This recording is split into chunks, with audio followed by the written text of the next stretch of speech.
نحمده ونصلي على رسوله الكريم اما بعد فاعوذ بالله من الشيطان الرجيم بسم الله الرحمن الرحيم رب اشرح لي صدري ويسر لي امري واحلل عقدة من لساني يفقهوا قولي۔ ہمارا آج کا موضوع ہے خدا پرستانہ زندگی۔ خدا پرستانہ زندگی، پرستش کا مطلب ہوتا ہے عبادت، یعنی ایسی زندگی جو سراسر خدا کی عبادت اور خدا سے تعلق پر مبنی ہو۔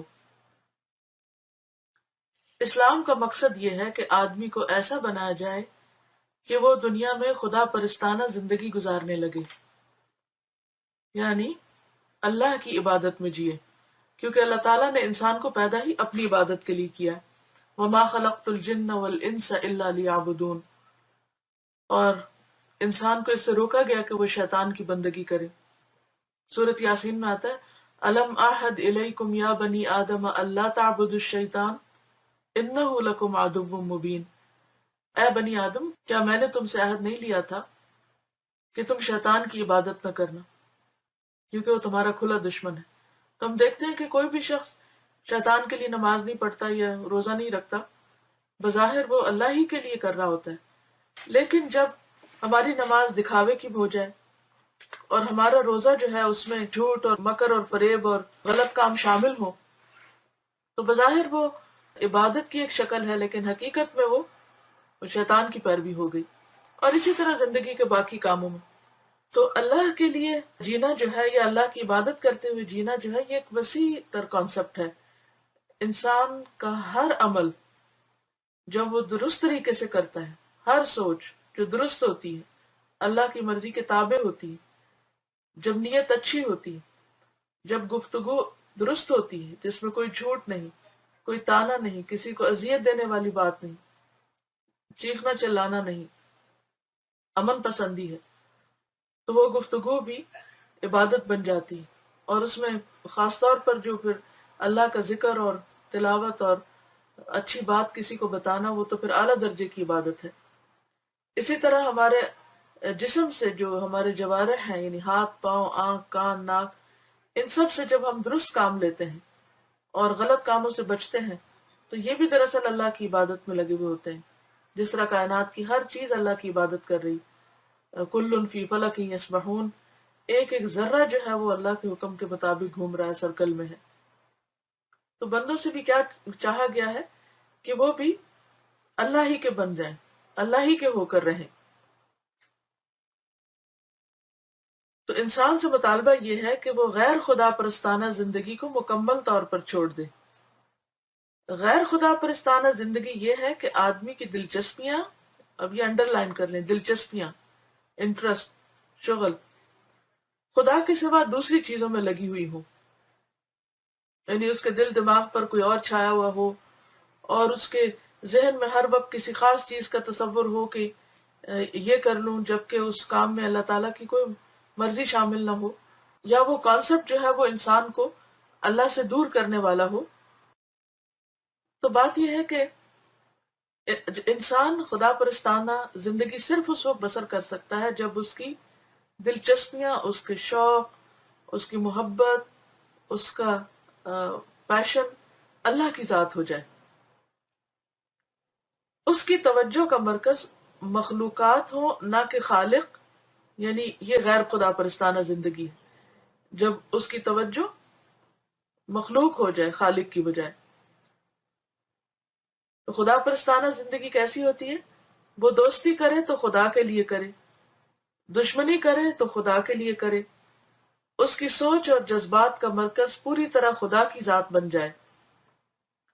جب آدمی کسی منزل پر پہنچنے کے لیے ایک راستے کو اختیار کرتا ہے تو وہ اس کو ضروری سمجھتا ہے کہ وہ دائیں بائیں مڑے بغیر اپنے راستے پر چلتا رہے، کیونکہ اس کے بغیر وہ منزل تک نہیں پہنچ سکتا۔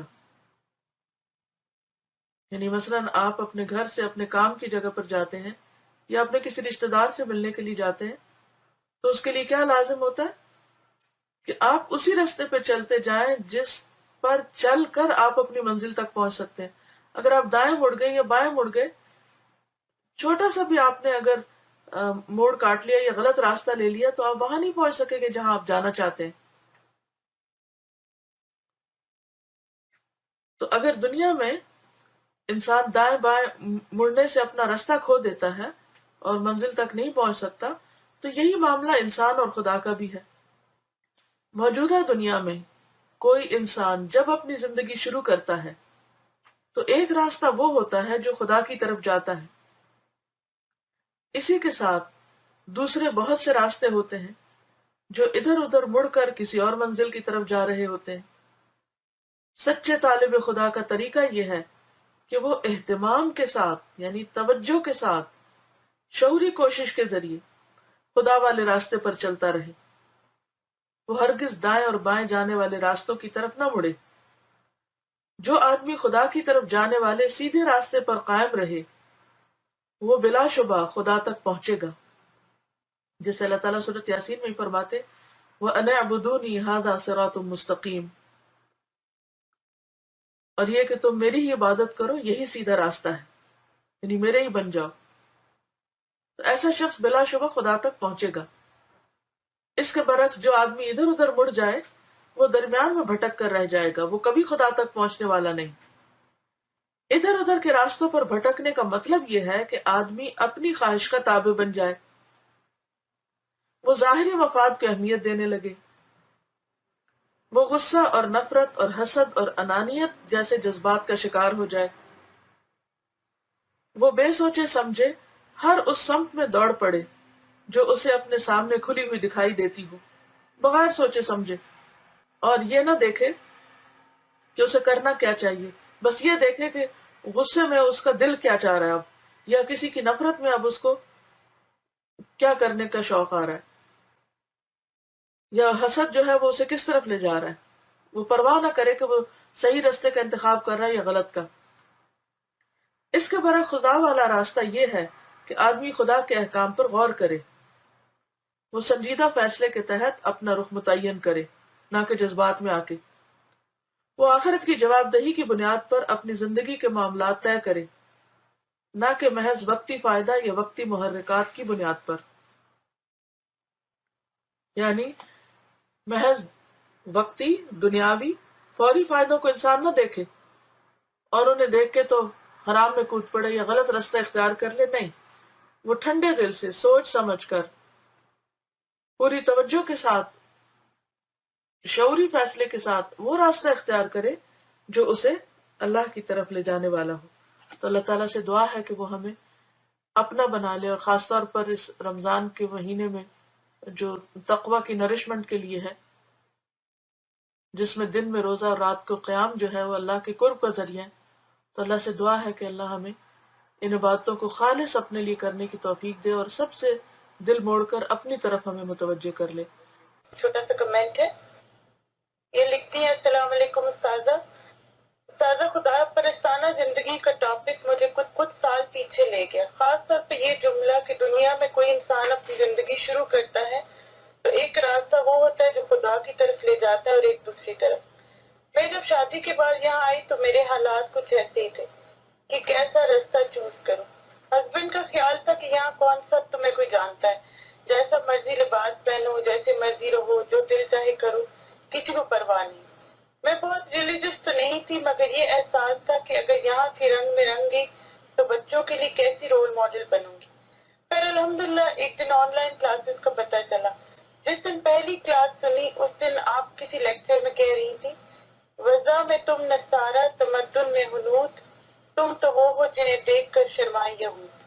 مجھے ایسے لگا کہ آپ نے مجھے جگا دیا اور چوائس دے دی۔ الحمدللہ میں نے فوراً آن لائن کورس میں رجسٹر کر لیا اور اپنی زندگی کو اس رخ پر موڑ دیا جو اللہ کی طرف جاتا ہے۔ الحمدللہ مجھے لگتا ہے کہ قرآن کے ساتھ جڑنا ہی وہ واحد رستہ ہے جو زندگی کو اللہ کے تابع کرنے کی اسٹرینتھ اور کریج دیتا ہے۔ استاذہ جزاک اللہ آن لائن کلاسز شروع کرنے کا، خاص طور پر ہم جیسے لوگوں کے لیے جو اپنے ملک سے آ کر اس اجنبی ملک میں ان کلاسز کے ذریعے ایک اپنائیت محسوس کرتے ہیں۔ آپ حیران ہوں گی کہ میری تمام جان پہچان اپنے گروپ کے لوگوں سے ہوئی جو میری اسٹیٹ میں تھے، اور اس طرح الحمدللہ شروع سے ہی ایسی صحبت ملی جو قرآن سے جڑے ہوئے لوگ تھے۔ مجھے تو لگتا ہے کہ اگر قرآن نہ ہو اور اچھے نیک لوگوں کی صحبت نہ ہو تو خدا پرستانہ زندگی گزارنی مشکل ہو جائے۔ آپ دعا کریں کہ اللہ تعالیٰ ہمیں استقامت دے اور آپ کے لیے صدقہ جاریہ بنائے. آمین. جزاکم اللہ خیرا. وآخر دعوانا ان الحمد للہ رب العالمین. سبحانک اللہم وبحمدک نشہد ان لا الہ الا انت نستغفرک ونتوب الیک. السلام علیکم ورحمۃ اللہ وبرکاتہ. وعلیکم السلام. جزاک اللہ خیرا کثیرا. وإیاکم.